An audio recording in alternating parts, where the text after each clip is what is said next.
Hello प्यारे बच्चों, कैसे हैं सब लोग। आ गए अपनी अगली क्लास में। और संबंध एवं फलन बेसिक में मैंने पहले आपको गॉप और फोग ये दो चीज़ें निकालने के लिए बताई थी, और उनका बेसिक थोड़ा थोड़ा सा मैंने क्लियर भी कर दिया था आपको। तो जैसा कि मैं पहली क्लास में बता रहा था कि मेरे पास किताब जो है अभी वो पीडीएफ में है ना। तो ये खोल दिया पीडीएफ। तो यहाँ पर बात आ रही थी कि हमने जो ये पेज नंबर जो है हमारे पास 13 ख़त्म हो गया है। 1.4 जो है एनसीईआरटी में आप देखेंगे, यह है फलनों का संयोजन तथा व्युत्क्रमणीय फलन। ठीक, सबसे पहली चीज़ ये भी होती है कि यार थोड़ा सा पढ़ लो, मतलब एनसीईआरटी की जो किताब है, जो पाठ्य पुस्तक है, उसको भी पढ़ लो। कुछ चीज़ें ऐसी होती हैं जो पढ़ाई जाती हैं जहाँ अध्यापक का एक रोल है, एक महत्व है। अगर अध्यापक बता देगा तो फटाफट हो जाएंगी चीज़ें, टीचर नहीं बताएंगे तो उलझन बढ़ती है। तो विद्यार्थी के जीवन में अगर अध्यापक का कहीं रोल है, महत्व है, तो वही है कि वो बहुत सारी चीज़ों को छोटा छोटा करके कंसेप्ट बना बना के फटाफट बच्चों को क्लियर करा दे। और दूसरी चीज़ होती है कि कुछ छूटे नहीं। कई बार क्या होता है कि अध्यापक को जो आसान लगता है अध्यापक उसी को बना के फाइनल कर देते हैं, कई सारी चीज़ें छूट भी जाती हैं। सब तरह की चीज़ें होती हैं। But at all real value पे क्या है टीचर, रियल वैल्यू पे टीचर ये है कि भाई जो भी है सिलेबस में वो चीज़ें बताई जाएँ। तो बात यह है कि पहले पढ़ लें। फलन से पहले हमने आपको एक रिवीजन नोट्स दिया था, एक जो हल्का सा नोट्स था, उसमें परिभाषाएं, वो सारी चीज़ें, फलों के प्रकार, बहुत सारे आंकिक उदाहरण भरपूर मात्रा में थे। उसे आप एक बार पढ़ लीजिए। वो मैंने बाई नंबर आपको करवाया हुआ है। उसमें से मैंने आपको कुछ क्वेश्चन भी सॉल्व करवाए थे बेसिक आसान लेवल पे। एनसीईआरटी पे पहुंचने से पहले थोड़ा सा बेसिक तो आसान लेवल का हमें बनाना पड़ता है। चलिए अब चलते हैं फलनों का संयोजन। फलनों के संयोजन में दो चीज़ें होती हैं, एक नॉर्मली, एक गॉप, एक फॉग। यानी अगर कोई फलन है, मान लीजिए उस फलन में सबसे पहली बात यह है कि संबंध को फलन बनाया गया। संबंध को फलन बनाया गया, एक बात ये होती है। और फलन बन गया तो फलन में दूसरा कोई एक और फलन है, उसको उसमें डाल दें एक्स की जगह पे। एक फलन मान लीजिए एक्स में लिख लें, दूसरा फलन उसमें डाल दें एक्स की जगह पे। ठीक, तो ये फॉग या गॉप बन जाता है। ठीक, अब यहाँ पर हम सबसे पहले हम लेते हैं एक उदाहरण, क्योंकि परिभाषाएं हम पढ़ चुके हैं बेसिक में। फॉग और गॉप की परिभाषाएं हम पढ़ चुके हैं, छोटी छोटी बातें पढ़ चुके हैं। तो एक एग्जाम्पल से हम ये चीज़ समझ लेंगे और करके देखेंगे।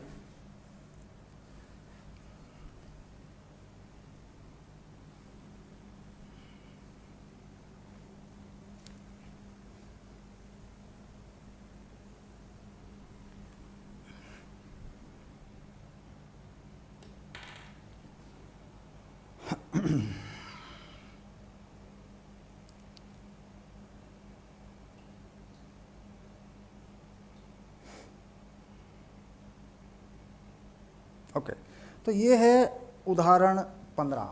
ये है उदाहरण 15। ठीक, यहाँ पर दो समुच्चय हैं जिनमें कोई फलन बनाया गया है। अब मान लीजिए 2 3 4 5 से 3 4 5 9 में एक फलन बनाया गया है। यानी अगर हम कहें कि भाई यहाँ ये कोई समुच्चय है जिसको हम ए कहें, और इससे एक फलन बनाया गया है, इसको बी कहें, और फलन को ऐसे कर दें एफ डबल डॉट ए से बी, तो ए में जो अवयव हैं, ठीक, वो हैं 2 3 4 5, 2 3 4 5। और आगे बी में जो अवयव हैं वो हैं 3 4 5 9, 3 4 5 9। किस प्रकार का संबंध है ये भी बताएंगे, अभी नहीं बताया, सिर्फ बता दिया कि इस तरीके से ये फलन परिभाषित है। ये जो फलन है इसे ये कह रहे हैं कि ये फलन जो है एफ में लिखा गया है। अब दूसरा फलन ये कह रहे हैं कि जी में भी है हमारे पास, यानी ये एफ ए बी है। इसी तरह कोई और फलन बना लेते हैं जी वाला भी, और यहाँ सी और डी बना लेते हैं। समुच्चयों को क्या बना लें, इसको सी बना लें, इसको डी बना लें। ठीक, और ये फलन है एफ डॉट सी डब और ये डी में फलन। अब सी में जो एलिमेंट हैं उनको देखें अगर, वो क्या हैं, 3 4 5 9, 3 4 5 9, 3 4 5 9, और डी में जो एलिमेंट हैं 7 11 15, 7 11 15। ठीक, अब यहाँ पर बात आती है साहब, हम इसको परिभाषित करते हैं, इस फलन को परिभाषित करते हैं एफ या एफ एक्स से परिभाषित करते हैं या ए बी से परिभाषित करते हैं। तो यहाँ पर जो बी में देखिए कुछ एलिमेंट हैं, यही एलिमेंट सी में भी हैं। तो अगर हम ए से बी जाएं और बी यानी बी और सी बराबर हो गए, बी सी, और फिर डी पे चले जाएं, तो यहाँ पर एक संबंध ए से लेकर डी तक जा सकता है। यानी एक संबंध ए से लेकर डी तक पहुँच सकता है, यानी एक ऐसा फलन, नया फलन बन सकता है जो ए से लेकर डी तक हो। अब ये फलन कैसा होगा? अब नया फलन जो होगा वो कैसा होगा? अगर मैं नया फलन बनाना चाहूँ तो कैसा बनेगा ज़रा बताओ? ये बनेगा एफ डबल डॉट ए से डी तक, ये बन सकता है। ठीक, और एक तो ये बन गया, एक इसका उल्टा ही बन सकता है, एफ डबल डॉट डी से लेके ए तक, ये भी बन सकता है। दोनों फलन बन सकते हैं। अब इसमें एक क्या कहेंगे, गॉप कहेंगे, फॉक कहेंगे। जब हम जी में एफ डालेंगे, जी में एफ डालेंगे, यानी ये फलन है जिसे तुम जी एफ नहीं जी, इसको जी लिख देता हूँ ऐसे। ठीक, ऐसे जी बना दिया, जी से सी तक बना दिया इसको मैंने। ठीक, ऐसे बना दिया, एफ लिखा है यहाँ, जी लिख दिया, दैट नॉट, ये नाम लिखने का एक तरीका है। अब मैं जी में अगर एफ डालूँ तो इसका मतलब होगा कि मैं यहाँ से सीधा यहाँ पहुँच रहा हूँ, मैं सीधा यहाँ से यहाँ पहुँच रहा हूँ।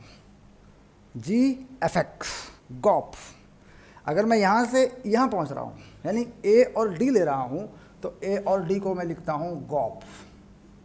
और इसे कैसे लिख सकते हैं? जी एफ एक्स, सिंपल सी बात है बिल्कुल। और अगर मैं उल्टा कर रहा हूँ, इधर से इधर आ रहा हूँ, अगर मैं एफ में जी डाल रहा हूँ, एफ में जी डाल रहा हूँ, तो यहाँ इस जी को मुझे एफ तक डालना पड़ेगा। ठीक, तो उस तरीके से डी ए यानी डी से ए पे, यानी यहाँ मुझे यहाँ से जी में एफ डालना है तो मुझे यहाँ से चलना पड़ेगा और इसके एलिमेंट डालने पड़ेंगे, यहाँ तक मुझे आना पड़ेगा डी से ए तक। तो यानी वो बनेगा मेरा फॉग, गॉप नहीं बनेगा, फॉग बनेगा। तो ये बन गया गॉप। तो पहले देख लें कि भाई ये एलिमेंट कैसे डाल सकते हैं। अब सबसे पहली बात ये कि मेरे पास ये एफ ही परिभाषित नहीं है, मुझे पता होना चाहिए। अब देखो बता रहे हैं यहाँ पे कि ये जो पहला है ये एफ जिसे कह रहे हैं, ये कैसा फलन है। ये कह रहे हैं एफ 2 3 है, 2 3 है, ये देखिए ऐसे। और एफ 3 4 है, एफ 3 4 है, ये रहा। एफ 4 5 है, ये रहा। क्लियर हो गया ऊपर का। अब जी की बात कर रहा है, जी 3 जी 4 7 है, जी 3 और जी 4 7 है, तथा जी 5 जी 9 11 है, जी 5 जी 9 दोनों 11 हैं।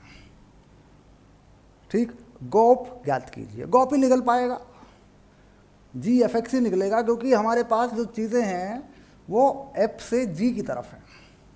उल्टी जानकारी हमारे पास है ही नहीं। यानी अगर मैं इसकी बात करूं, ये है ही नहीं मेरे पास, क्योंकि जो दे रखा है वो ये दे रखा है, कॉमा लगाकर बाकायदा वैल्यू लिखी हुई है, अगर क्वेश्चन में आप देखेंगे। अब मुझे चाहिए जी एफ एक्स, यानी जब भी मैं जी में वैल्यू डालूंगा तो सबसे पहले मैं यहाँ से पकड़ूंगा, यहाँ से। अब देखिए 7 किस पर है? ये 7 3 और 4 पर है। ठीक, तो 3 और 4 पर यहाँ मैं 7 लिख दूंगा, ये देखिए ऐसे। और इसे यहाँ लिख दूंगा डी। ओके, इसके बाद 5 और 9 पर क्या है? 11, तो 5 और 9 पर मैं 11 लिख दूंगा ऐसे, यूँ। ठीक, यानी डी के वो अवयव यहाँ मैंने लिए हैं, जब मैंने फलन का रिलेशन संबंध देखा जिनके साथ कोई संबंध था। ये 15 है, ये मैंने लिया ही नहीं है, छोड़ दूँ, क्योंकि इस पर कुछ है नहीं। तो इसका मतलब हो जाएगा कि यहाँ अगर मैं यहाँ से चलूँ और यहाँ तक पहुँचूँ, ठीक, तो क्या हो जाएगा, देखो GOP2 कहाँ पहुँचा, 11, तो ये हो गया 7। फिर आ गया GOP3, 4 पे गया, 7 चला गया सीधा, तो ये भी 7 हो गया। यानी ये चीज़ नहीं लिख रहे हैं, अब सीधा यहाँ से यहाँ पहुँच रहे हैं। जी में एप को डाल दिया गया। अब इसके बाद आगे चलते हैं 4, GOP4 कहाँ पहुँच रहा है, 4, 5 पे, 5 से 11 पे, ठीक, तो यानी 11 पे पहुँच रहा है, ठीक। ये जो है 2, 3, 4, 5, अब 5 पे क्या रिलेशन था ये ज़रा देख लें एक बार। F5 5, F5 भी 5 पे था, ऐसे, ये भी पहले से है, तो अब ये 5 भी 11 पे चला गया, तो GOP5 भी कहाँ पहुँच गया, सीधा 11 पे चला गया। यानी ये दोनों 3, 4 पे गए, 3, 4, 7 पे चले गए, दैट इज़ फिनिश, 7 हो गया। 4, 5, 5 पे गए तो 5 से 11 हो गया। अब देखिए ये जो 9 है इसका कोई काम नहीं, क्योंकि यहाँ वैसे GOP नहीं पहुँचा। GOP का मतलब कि जिसमें FX है, जिनमें FX है वहाँ से शुरू करें।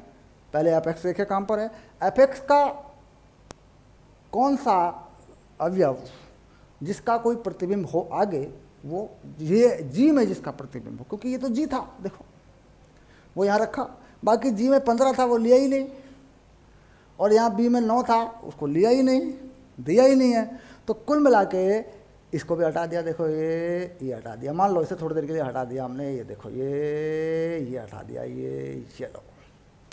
अब बात को समझें ऐसे, तो यानी 2 एलिमेंट ऐसे थे अतिरिक्त, एक यहाँ पे क्या था 9 जिसका काम नहीं है, एक यहाँ पे क्या था 15 जिसका काम नहीं है। यानी 9 और 15 के बीच में अगर कोई संबंध था भी, लेकिन यहाँ पर वो नहीं पहुँचा, तो नहीं लेंगे उसको GOP में। देखिए 9 से 15 के बीच में कोई संबंध यहाँ था नहीं, तो छोड़ दिया 15 को।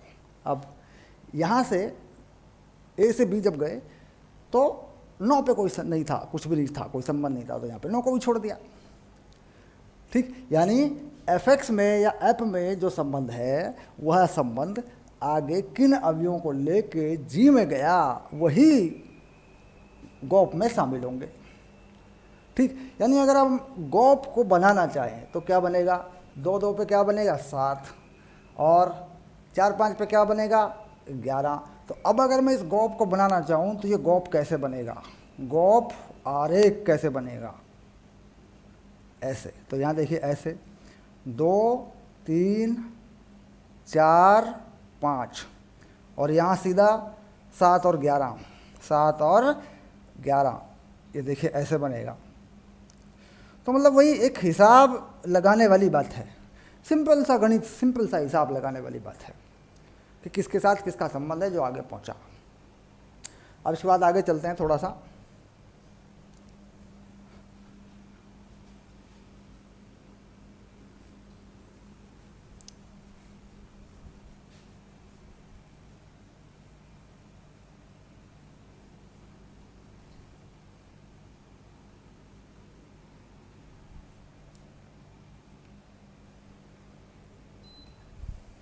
चलिए आगे देखते हैं। उदाहरण 16 ले लेते हैं, 16, एग्जाम्पल नंबर 16 ले लेते हैं, पढ़ते हैं। यहाँ पर भी एक फलन है वास्तविक संख्याओं में। सबसे पहले ये बात लिखी गई F⋅R और R। देखिए इसका मतलब ये सब जो फलन बनेगा ये वास्तविक संख्याओं में बनेगा। वास्तविक संख्याओं के 2 समुच्चय होंगे, उनके बीच में संबंध होगा। फलन बनाने के लिए अनिवार्य शर्तों को आप जानते हैं, इससे पहले की क्लास में फलनों में कौन सा कैसा फलन है वो हमने देख लिया था। F⋅R है, G भी R है, यानी यहाँ पे तथा जी, ये भी आर आर है। दो फलन हैं वास्तविक संख्याओं में, ये देखिए ऐसे। Okay, done.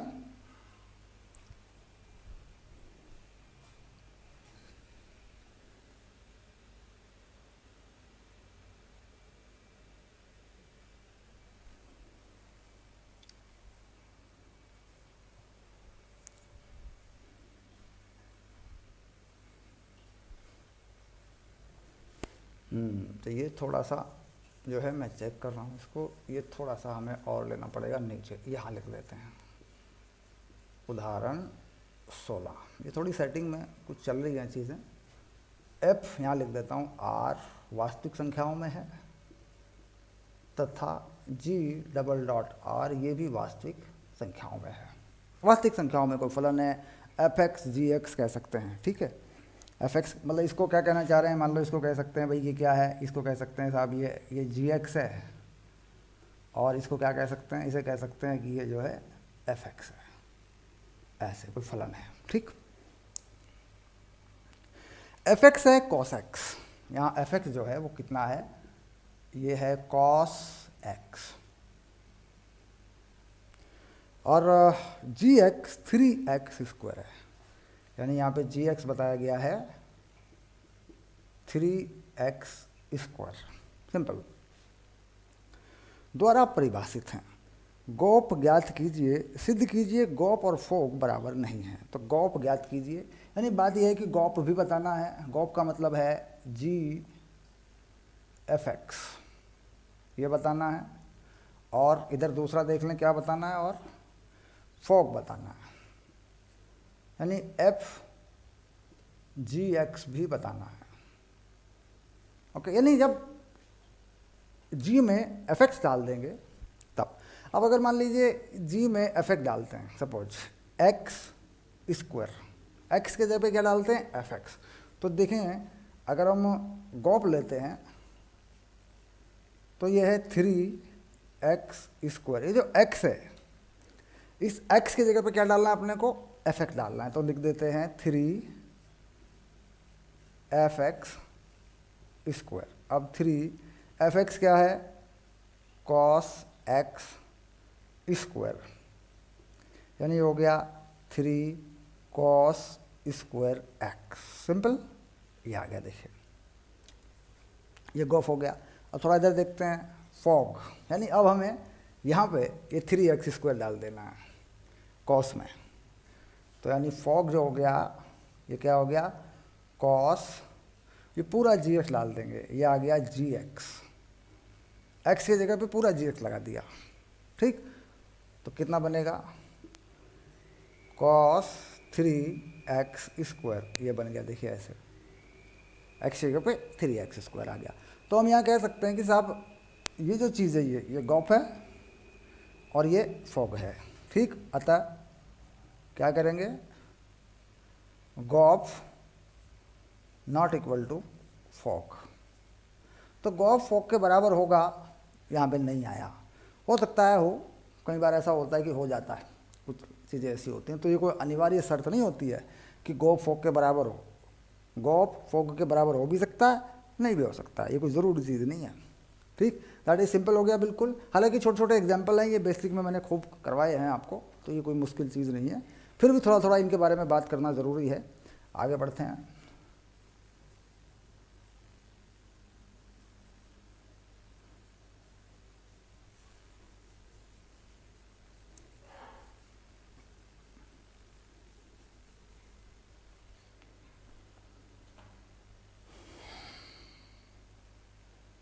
चलिए अब लेते हैं क्वेश्चन नंबर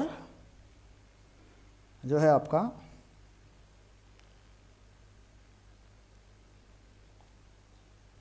17, उदाहरण 17, यानी अब है उदाहरण 17। क्या कह रहे हैं, एफ एक्स बताया गया है और एक जी एक्स बताया गया है, और वो पॉइंट बताए गए जहाँ पर ये परिभाषित नहीं है। तो लिख लेते हैं पहले, जो एफ एक्स है वो क्या है,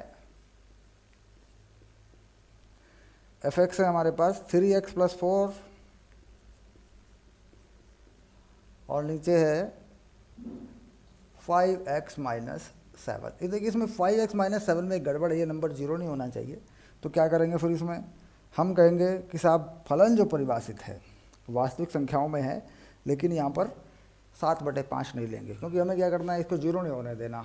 तो 5x minus 7 should not be equal to 0, तो x नहीं होना चाहिए 7/5, ये नहीं होना चाहिए बस, और कुछ नहीं, क्योंकि ये 0 हो जाएगा, अनंत हो जाएगा, ये परिभाषित नहीं होने का। इसी तरीके से एक फलन और है gx, उसमें भी कुछ ऐसा ही है। ये है 7x plus 4 5x minus 3, 7x plus 4 और 5x माइनस 3। यहाँ भी वही गड़बड़ है, ये 5x माइनस 3 जो है ये 0 नहीं होना चाहिए, तो x नहीं होना चाहिए 3/5। तो ये जो ऊपर की शर्त है ये f के लिए और ये g के लिए। ठीक, अब इसके बाद सिद्ध कीजिए कि, क्या कहना चाह रहे हैं,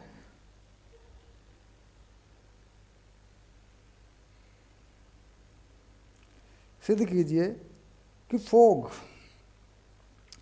जो है इंटीजर a, यानी कोई ऐसा एक डोमेन में से निकलेगा। ठीक, सिद्ध कीजिए फोग गॉप इंटीजर a इंटीजर b, यानी i जो है एक एलिमेंट होगा a का, यानी कोई समुच्चय बनेगा a का जो x का समुच्चय होगा। बेसिकली a जो है x का समुच्चय होगा, यानी x belong to i a, ऐसे। ठीक, ये कहना चाह रहे हैं। ये कब होगा, जब तुम गॉप निकालोगे। ठीक, जब तुम गॉप निकालोगे तब ये होगा। गॉप i a कह रहा है कि जो गॉप है वो i a है, ऐसे। और जो फोग है, ठीक, फोग में क्या होगा, x belong to I B, और जो फोग होगा वो होगा आई बी, यानी a एक समुच्चय है जो पूर्णांकों का या संख्याओं का या मानों का या वास्तविक संख्याओं का समुच्चय है। a गोप में रहेगा और ये b, यानी ये जो a और b है ये प्रांत होंगे। इसके हिसाब से देखा जाए तो इसका प्रांत होगा, इसके हिसाब से देखा जाए तो इसका प्रांत होगा। प्रांत का ही अवयव आना चाहिए। ठीक, ये बात है, हमें ये बताना है। अब इसके बाद जब हम इसे हल करते हैं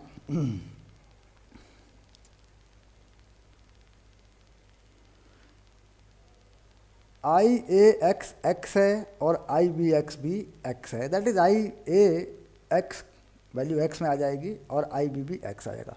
तो आई ए जो है क्या है, यहाँ पे आई ए जो है एक लिखने का तरीका है, ये x होगा और आई बी भी x होगा। ये भी आपको सिद्ध करना है, ये लेके आना है आपको। ठीक, यानी जब आप गॉप या फोग निकालेंगे तो दोनों x ही आ जाएंगे। ठीक,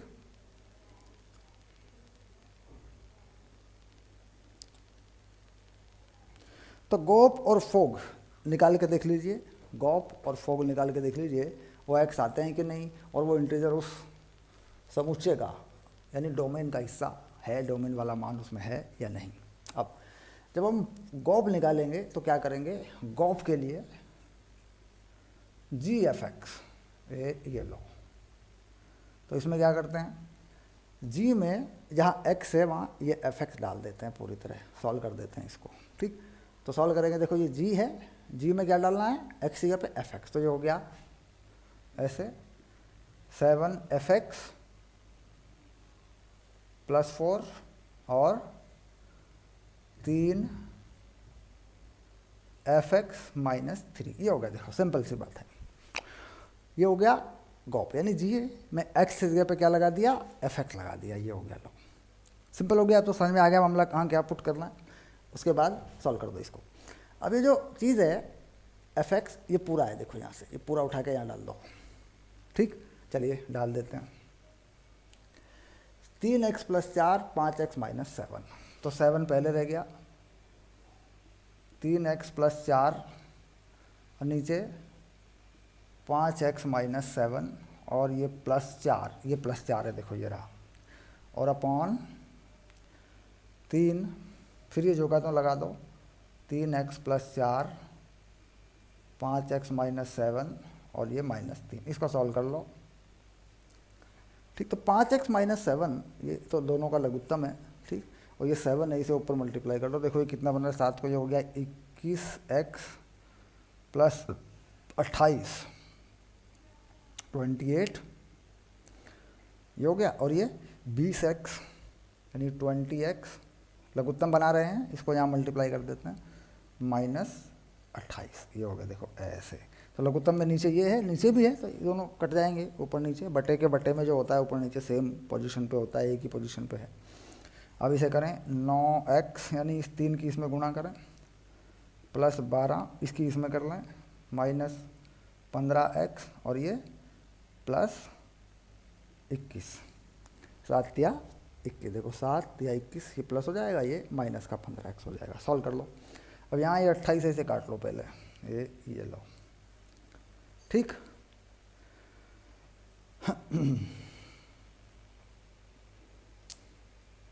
5x माइनस 7, ओके ठीक। अब 21x और ये होगा तुम्हारा 20, तो ये हो गया 41x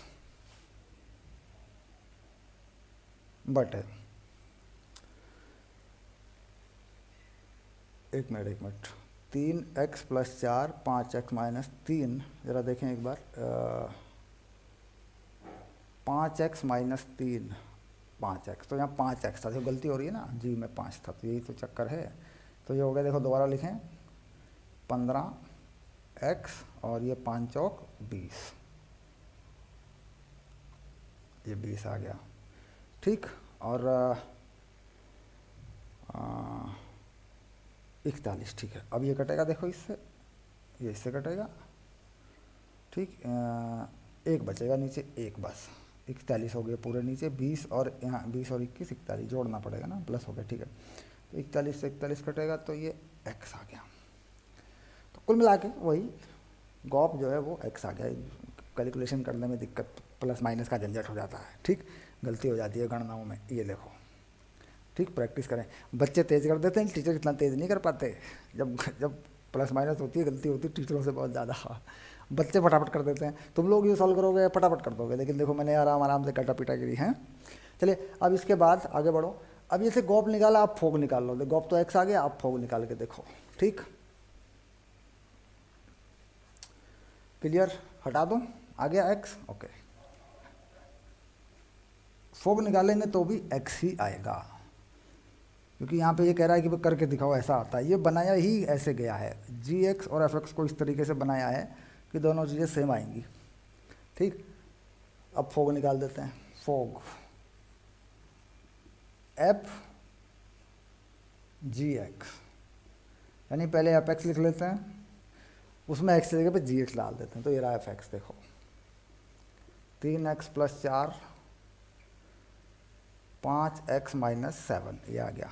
अब ये x है, इसकी जगह पे क्या डालेंगे, gx, इसकी जगह पे, तो हटा देते हैं इसको, देखो यहाँ 3gx लिख देता हूँ, ये लो, हो गया। यहाँ पे भी इसे हटा देता हूँ, समझ रहे बात को, 5gx लिख देता हूँ, ऐसे लिखना चाहिए था, ऐसे ही लिखा है, देखो अब वैल्यू डाल दो, gx लगा दो, तो 3 क्या है gx, 7x प्लस 4 और बटे 5x माइनस 3, ये लो, हाँ ऊपर लग गया, ठीक है। अब प्लस 4 करो, बटे में आ जाओ, नीचे ये है 5x, तो 5x की जगह पे क्या लगना है, ये लगेगा पूरा gx प्लस 4 और 5x माइनस 3 और यहाँ लगेगा 7, ओके। अब इसे हल कर दो,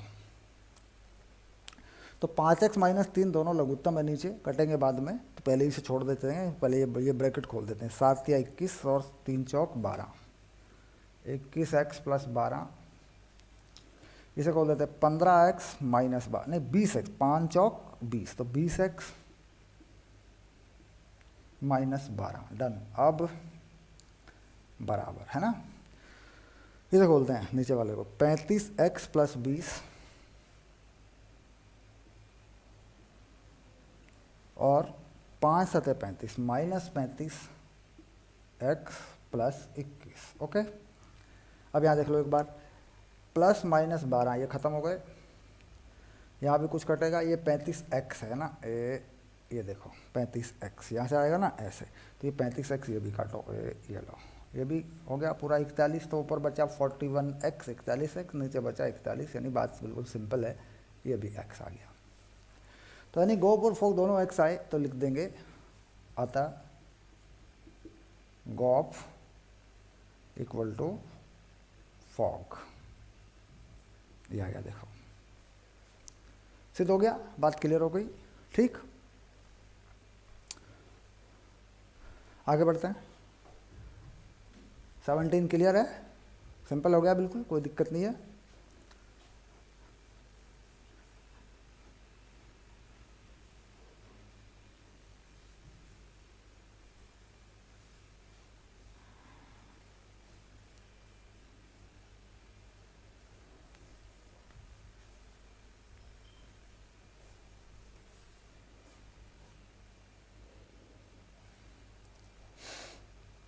चलिए अब लेते हैं 18 में कह रहा है एफ ए बी में है जी एक एक ही हैं, तो गोप ए सी भी एक एक ही है। यानी ये कह रहा है कि अगर कोई दो फंक्शन हैं, एफ एक एक ही है और जी एफ एक एक ही है, तो आप बताइए गोप भी ए से सी तक एक एक ही होगा। अब देखिए कैसे, ये है उदाहरण 18। ये कह रहा है कि एफ एक्स एक एक ही है, क्या है ये ज्ञात है, और जी एक्स ये भी एक एक ही है, ये भी ज्ञात है, दोनों मालूम है। तो गोप भी एक एक ही है, यानी जी ओ एफ यानी जी एफ एक्स यह भी एक एक ही है।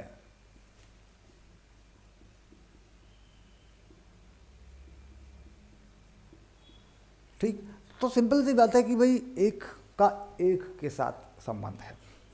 यानी अगर मैं एफ एक्स को लूँ पहले, तो एफ एक्स कैसा, मान लीजिए यहाँ ए, यहाँ बी और यहाँ सी, सिंपल सी बात है। ये देखिए ऐसे, मान लीजिए ए में कोई एलिमेंट है, ए में एलिमेंट है, मान लीजिए ए बी सी, यहाँ है 1 2 3, और सी में इसको बी कर लेते हैं, देखो सी लिख दिया मैंने, बी, यहाँ है जी, जी नहीं कुछ और लिख लेते हैं, ई एफ, मान लीजिए डी लिख लेता हूँ, है ना, ये लो ऐसे। तो ये वाली चीज़ यहाँ से यहाँ तक ये क्या है, ये एफ एक्स है, और यहाँ से यहाँ तक की चीज़ क्या है, ये जी एक्स है, ऐसे। यानी ए से बी तक ये एफ एक्स है, और बी से सी तक जी एक्स है, दोनों एक एक ही हैं। यानी यहाँ पे एक का एक के साथ संबंध है बस। ठीक, अब जी भी एक एक ही है, यानी इसका भी एक के साथ संबंध है। ठीक, तो जब गॉप करेंगे, गॉप निकालेंगे, तो गॉप में क्या दिखता है कि ए का एलिमेंट सीधा सी पे पहुंचेगा, तो क्या कहेंगे, गॉप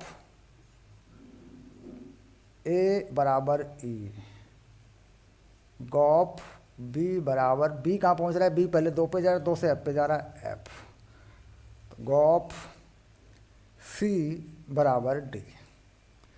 क्लियर हो गई बात। तो इसका मतलब गॉप भी एक एक ही है, यानी गॉप भी एक एक ही है, अतः गॉप भी एक एक ही है। ठीक, किससे, मैपिंग से, आरेख से। ये जो है इस तरह के चित्र को क्या कहते हैं, आरेख। इस चित्र को क्या कहते हैं, इसे कहते हैं मैपिंग, आरेख। तो आरेख से स्पष्ट है कि गॉप भी एक एक ही है। अब इसमें क्या करते हैं, या लिख लेते हैं x1 x2 x3, ऐसे भी कर लेते हैं, y1 y2 y3 ऐसे भी कर लेते हैं।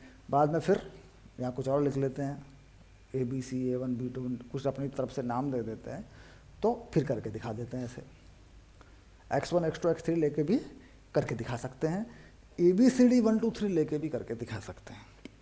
ठीक, तो बेटर जो तरीका है वो है कि नंबर बिल्कुल अलग अलग हों, संख्याएं बिल्कुल अलग अलग हों, ताकि स्पष्ट रूप से दिखाई दे कि भाई ये भी एक एक ही है तो ये भी एक एक ही है, तो जो गौप A से C तक भी एक एक ही है, एक पे एक ही मान होगा। देखो एक पे एक ही मान होगा। ओके डन, चलो शाबाश आगे बढ़ो।